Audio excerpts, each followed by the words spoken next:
그날은 제 인생 최고의 날이었죠. TV 방송 이후 처음 맞는 주말이었어요. 가게 밖에 손님들이 줄을 섰고 오랜 장사 생활에서 처음 보는 광경이었어요.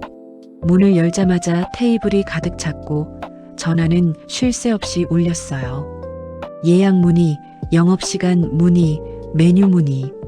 손님들은 TV에서 본 그 집이 맞냐고 물었고 제가 그렇다고 하면 신기해하며 사진을 찍었어요. 저는 정신없이 고기를 구웠어요. 불판 위에서 지글지글 익어가는 삼겹살, 등심, 갈비. 손님들의 입에서 감탄사가 터져 나왔어요. 정말 맛있다고, 진짜 맛집이라고, 다음에 또 오겠다는 말들. 그런 말들이 귀에 계속 들렸어요. 오후가 되어서야 잠깐 숨을 돌릴 틈이 생겼어요. 저는 주방 뒤편에 서서 물을 마셨는데 손목이 너무 아팠어요. 하루 종일 집게질을 하다 보니 근육이 뻐근했지만 기분은 너무 좋았어요. 이렇게 많은 손님을 받아본 게 언제였던가 싶었으니까요. 저녁 시간은 더 바빴고 퇴근길 손님들까지 몰려들면서 가게는 완전히 포화 상태가 됐어요. 웨이팅이 한참을 넘어갔어요. 저는 미안하다고 말하면서도 속으로는 정말 행복했어요. 이게 바로 장사가 잘 되는 느낌이구나 싶었고 드디어 우리 가게가 떴구나 싶었어요. 늦은 밤 마지막 손님을 배웅하고 문을 잠갔어요. 하루 매출을 계산했어요. 손이 떨렸어요. 보통 때와는 비교도 안 되는 금액이었어요. 계산기를 2번, 3번 다시 두드려 봤어요. 틀림없었어요. 저는 한참 동안 그 숫자를 바라봤어요. 오랜 세월을 이 가게에 쏟아부었고 새벽같이 일어나 장을 보고 밤늦게까지 설거지를 했던 기억들이 스쳐 지나갔어요. 손님이 없어서 멍하니 앉아있던 날도 많았어요. 임대료를 낼 돈이 없어서 대출을 받았고 그 대출을 갚느라 또 허리띠를 졸라매고 그렇게 버티고 버텼는데 드디어 빛을 보는 것 같았어요. 빨리 집에 가서 은주에게 자랑하고 싶었어요. 오늘 대박이 났다고, 정말 많이 벌었다고 말하고 싶어서 입이 간질간질했어요. 그동안 힘들게 했던 것도 미안하다고 말하고 싶었어요. 저는 가게를 정리하면서 콧노래를 불렀어요. 설거지를 할 때도 테이블을 닦을 때도 마음이 가벼웠어요. 오랜만에 느껴보는 감정이었죠. 희망이라는 것, 앞으로 잘 될 거라는 믿음 같은 게 생겼어요. 가게 문을 나서면서 24시 마트에 있는 정육점에 들렀어요. 은주가 좋아하는 등심 한 근을 샀어요. 평소엔 비싸서 잘 안 샀었는데 정육점에서 아저씨가 오늘 장사가 잘 됐느냐고 물었고 제가 대박이 났다고 하니까 그분은 다행이라며 요새 장사 안 되는 집들이 많은데 정말 잘 됐다고 했어요. 저희 가게가 TV에 나왔다고 하니 그래서 오늘 사람들이 막 줄을 섰구나 하며 웃었어요. 저는 고기 봉지를 들고 골목길을 걸었어요. 늦가을이라 제법 쌀쌀했지만 기분 탓인지 춥지 않았어요. 가로등 불빛이 길을 밝혀줬어요. 오늘은 제가 고기를 구워주리라 생각했어요. 요즘 너무 짜증만 냈었는데 오늘은 잘해줘야겠다고 생각했어요. 이제 정말 다 잘 될 거란 생각이 들었어요. 우리 부부도 말이에요. 그렇게 생각하면서 집 앞 골목에 들어섰어요. 우리 집은 낡은 빌라였어요. 오래됐지만 우리에게는 소중한 공간이었죠. 그런데 불이 꺼져 있었고 기분이 이상했어요. 은주는 항상 거실 불을 켜두고 저를 기다렸는데 제가 몇 시에 들어오든 불은 항상 켜져 있었는데 제가 올 때까지 깨어 있겠다고 은주가 항상 말했었거든요. 실제로는 소파에서 졸다가 제가 들어오면 화들짝 놀라곤 했지만요. 저는 현관 앞에 섰어요. 가슴이 두근거렸어요. 왠지 모를 불안감이 밀려왔어요. 현관문을 열었는데 조용했어요. 너무 조용했어요. TV 소리도 은주의 숨소리도 들리지 않았어요. 은주를 불렀어요. 제가 왔다고 말했는데 대답이 없었어요. 목소리를 높여 불렀는데도 여전히 대답이 없었어요. 저는 신발을 벗고 안으로 들어갔어요. 거실 불을 켜니 집이 텅 비어 있었어요. 소파에도 부엌에도 은주는 없었어요. 침실로 가서 문을 열었어요. 역시 비어 있었어요. 이불은 펴져 있었고 베개는 반듯하게 놓여 있었어요. 뭔가 잘못됐다는 생각이 들었어요. 어딜 간 걸까? 이 늦은 시간에. 그때 핸드폰이 울렸어요. 응급의료센터. 갑자기 손이 떨렸어요. 핸드폰을 떨어뜨릴 뻔했어요.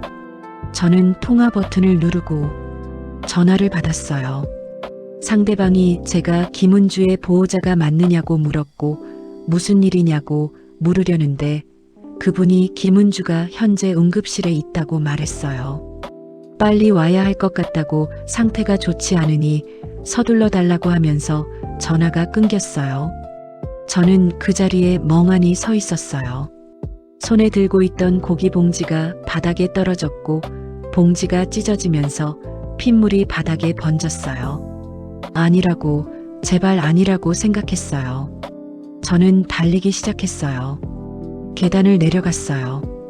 골목으로 나가 택시를 잡으려 했는데 손을 흔들었지만 택시가 잡히지 않았어요. 몇 대가 그냥 지나갔고 제발, 제발 하고 속으로 외쳤어요. 마침내 한 대가 멈췄고 저는 뒷좌석에 올라탔어요. 응급실로 빨리 가달라고 했고 택시가 출발했어요. 빨간 신호등, 편의점 간판, 골목길 가로등, 모든 게 천천히 움직이는 것 같았어요. 저는 핸드폰을 꽉 쥐고 은주에게 전화를 걸어볼까 생각했어요. 응급실에 있으니 괜찮을 거라고 생각했어요. 분명 괜찮을 거라고. 얼마 전 정기검진 때 의사가 은주의 상태가 좀 나아졌다고 말했는데 왜 갑자기 쓰러진 건지 불안했어요. 핸드폰이 다시 울렸고 간호사가 서둘러 달라고 했어요. 환자가 위급하다고. 저는 조바심이 났어요. 손톱을 물어뜯었고 다리가 떨렸어요. 제발, 제발. 병원에 도착하자마자 응급실 입구로 뛰어갔어요. 하얀 복도, 소독약 냄새, 김은주를 찾았어요.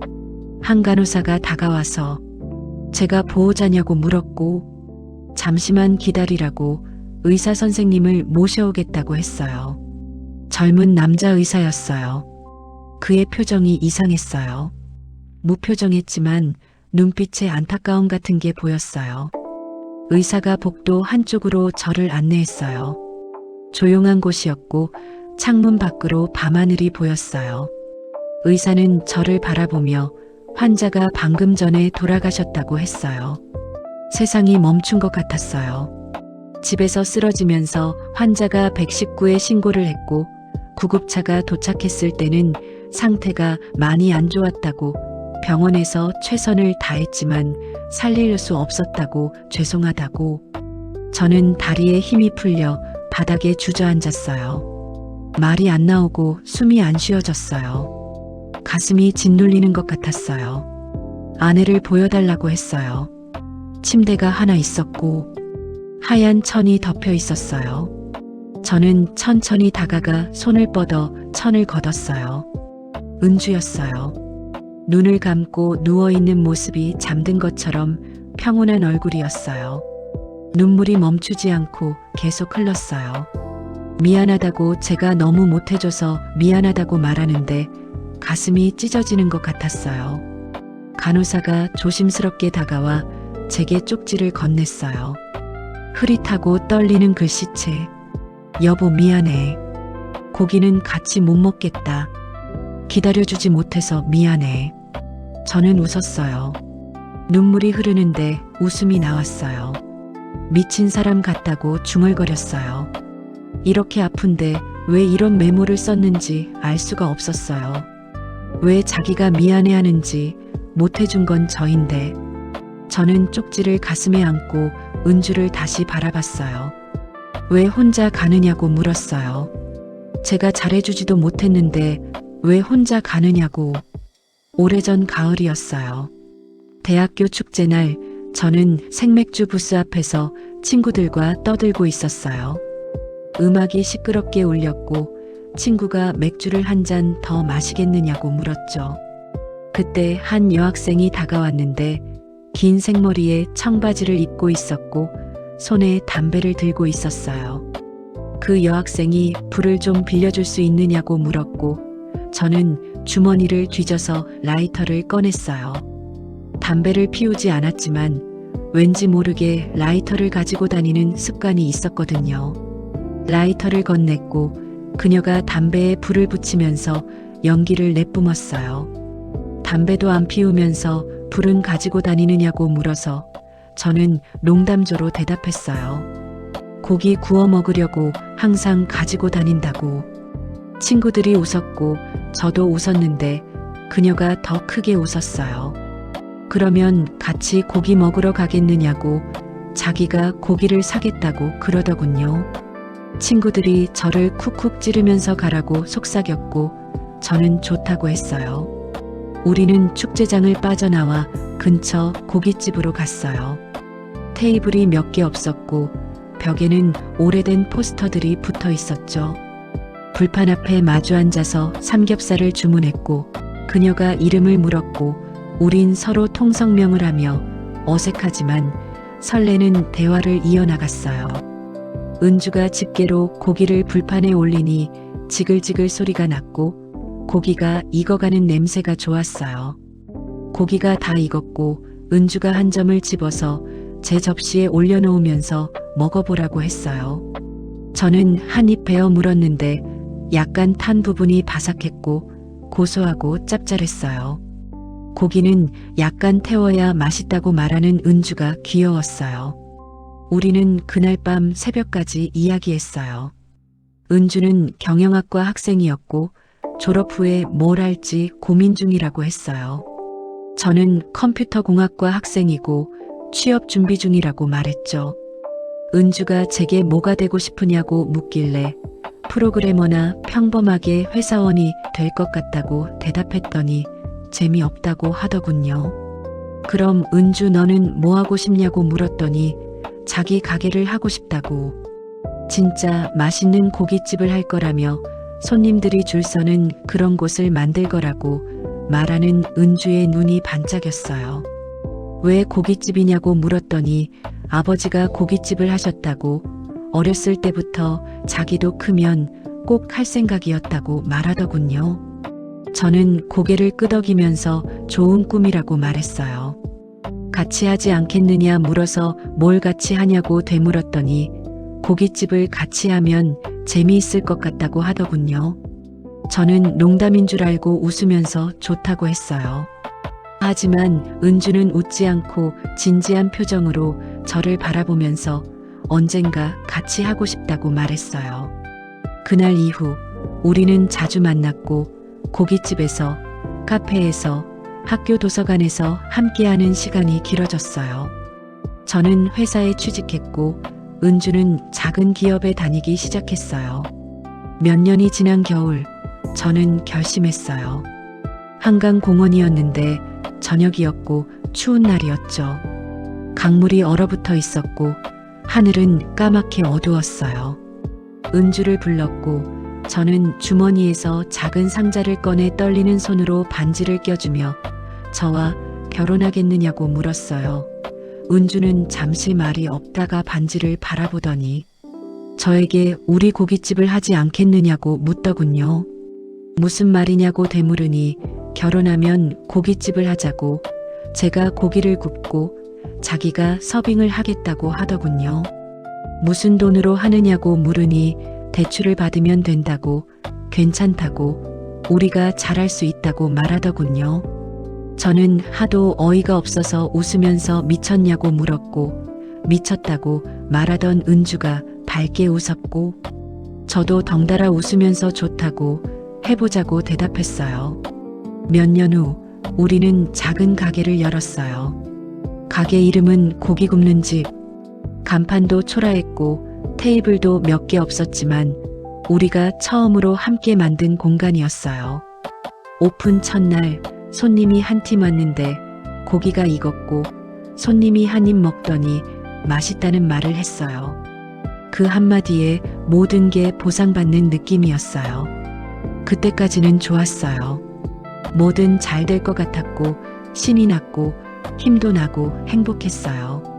그런데 오랜 세월이 지나면서 가게 규모를 무리해서 크게 키우다 보니 가게는 잘 안 됐어요. 손님도 많지 않았고 돈은 항상 모자랐어요. 임대료, 식재료비, 인건비를 계산해 보면 항상 빠듯했고, 아니, 빠듯한 정도가 아니라 늘 모자랐고, 대출 이자는 계속 쌓여갔고, 카드값은 밀렸으며, 장을 볼 돈도 없어서 또 카드를 긁었어요. 악순환이었어요. 그러면서 저는 변했어요. 늦은 밤 설거지를 끝내고 은주와 마주 앉았을 때 통장을 보며 한숨을 쉬면서 이번 달도 적자라고 말했어요. 은주가 미안하다고 자기가 더 열심히 하겠다고 했지만 저는 짜증이 났어요.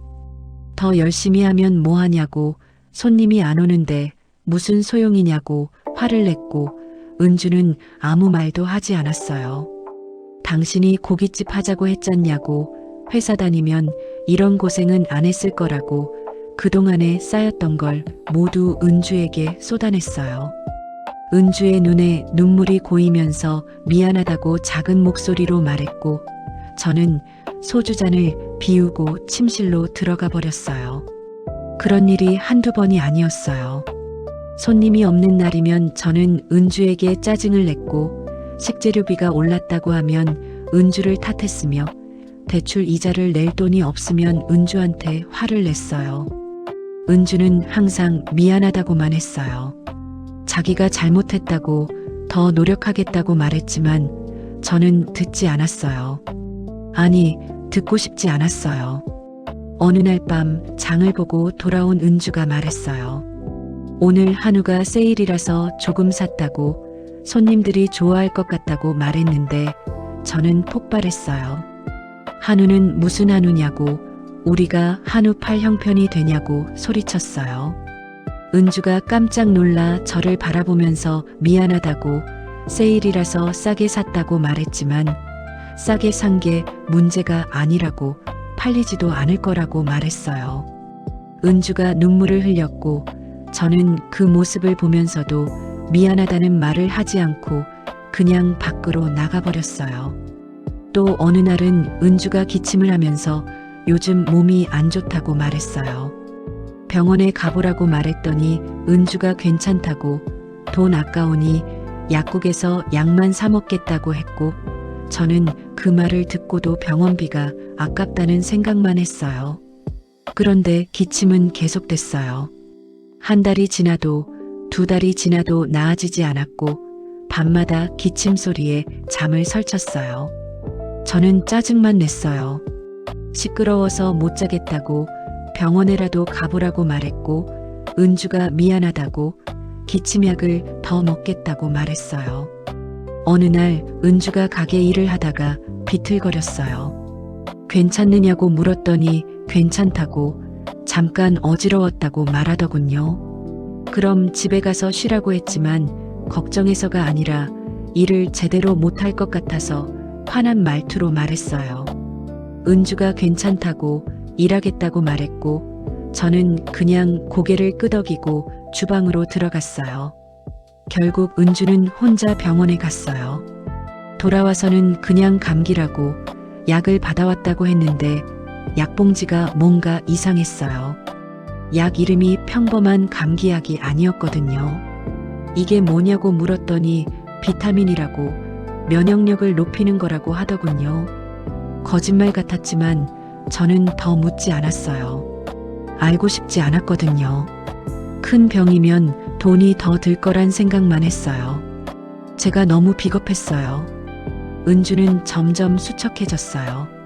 얼굴이 창백해졌고 몸무게도 많이 빠졌지만 저는 가게 일에만 신경 쓰면서 은주를 제대로 보지 않았어요. 어느 날 밤 은주가 조심스럽게 말했어요. 여보, 나 병원에 좀 가봐야 할 것 같다고 말했는데 저는 짜증을 냈어요. 지금 병원비 낼 돈이 어디 있냐고 조금만 참으라고 말했고 은주가 아무 말도 하지 않고 그냥 고개를 끄덕였어요. 며칠 후 은주는 혼자 병원에 갔어요. 제가 모르게요. 저는 몰랐어요. 은주가 어떤 진단을 받았는지 얼마나 무서웠을지를요. 은주는 혼자 그 무게를 짊어졌어요. 그리고 저는 계속 은주에게 짜증만 냈어요. 어느 날 저녁 은주가 설거지를 하다가 그릇을 깼어요. 저는 소리쳤어요. 뭐 하는 거냐고, 방해만 할 거면 뭐하러 일하냐고, 은주가 미안하다고, 손에 힘이 없어서 그랬다고 했어요. 손에 힘이 없으면 일을 하지 말라고, 차라리 집에 가서 쉬라고 했고, 은주가 울먹이며 깨진 그릇을 주었어요. 저는 그 모습을 보면서도 미안하다는 말을 하지 않고 그냥 한숨만 쉬었어요. 그런 날들이 계속됐어요. 은주는 점점 더 아파 보였지만 저는 모른 척 했어요. 보고 싶지 않았거든요. 그러다 어느 날 저는 결심했어요. 은주 몰래 병원에 전화하기로 했어요. 전화를 걸어서 제가 김은주 환자의 보호자라고, 제 아내가 무슨 병인지 알고 싶다고 말했어요. 전화 너머로 침묵이 흘렀고 보호자에게 말하지 않았느냐고 물어서 무엇을 말하지 않았느냐고 되물었더니 폐암 말기라고 했어요. 손이 떨렸어요. 전화기를 떨어뜨릴 뻔했어요. 말기냐고 되물으니 그렇다고, 몇 달 전부터 치료를 시작했어야 했다고, 이제는 많이 늦었다고 말하더군요. 전화를 끊고 한참 동안 멍하니 앉아 있었어요. 집에 돌아갔을 때 은주는 소파에 앉아 TV를 보고 있었어요. 병원에 전화했다고 말하니 은주의 얼굴이 굳더군요. 왜 말하지 않았느냐고 물었더니 은주가 작게 웃으면서 여보가 힘들까봐 그랬지. 가게도 안 되고 돈도 없는데 병원비까지 쓰면 더 힘들어질까봐. 그 말을 듣는 순간 제 가슴이 무너졌어요. 저는 그동안 뭘 한 거죠? 은주에게 뭘 한 거예요? 왜 말하지 않았느냐고, 치료를 받았어야 했다고 말했는데 은주가 고개를 저으면서 괜찮다고, 이미 늦었다고, 의사 선생님이 그랬다며 덤덤하게 말하는데 눈물이 났어요. 미안하다고, 정말 미안하다고 말했고 은주가 웃으면서 뭐가 미안해, 우리 재미있게 살았잖아 라고 하더군요. 나는 그것도 모르고 당신한테 매일 짜증만 냈잖아, 화만 냈잖아 라고 말했더니 은주가 고개를 저으면서 아니에요. 여보는 힘들었을 뿐이야. 내가 제일 자기를 잘 알아요 라고 하더군요. 저는 은주를 껴안으면서 미안하다고, 정말 미안하다고 계속 말했어요. 그날부터 저는 달라지려고 했어요. 은주에게 잘해주려고 했고 웃으려고 했으며 화내지 않으려고 했어요. 하지만 이미 늦었어요. 은주의 상태는 점점 나빠졌고 걷기도 힘들어했고 숨쉬기도 힘들어했어요. 병원에서는 입원을 권했지만 은주가 거부하면서 집에서 지내고 싶다고, 가게에서 일하고 싶다고 했어요.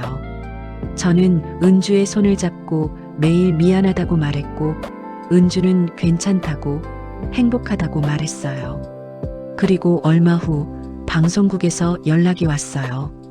맛집 프로그램이었는데 촬영이 시작됐고 우리 가게가 TV에 나왔어요.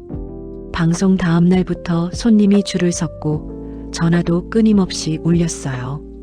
은주가 웃으면서 여보, 우리 드디어 됐어, 드디어 하고 말했고 저는 은주를 껴안으면서 응, 우리 이제 괜찮아질 거야 라고 말했어요. 하지만 마음 한쪽이 무너지는 것 같았어요. 이제 와서 잘 되면 뭐 하나요? 이미 늦었는데. 그날 저녁 저는 많은 손님을 받으며 웃었어요. 은주는 집에서 쉬고 있었는데 몸이 너무 안 좋아서 가게에 나올 수도 없었거든요. 늦은 밤 마지막 손님을 배웅하고 매출을 계산했는데 엄청난 금액이었어요. 하지만 기쁘지 않았어요. 이 돈으로 은주를 살릴 수 있나요? 없잖아요. 저는 은주가 좋아하는 등심을 사서 집으로 향했어요.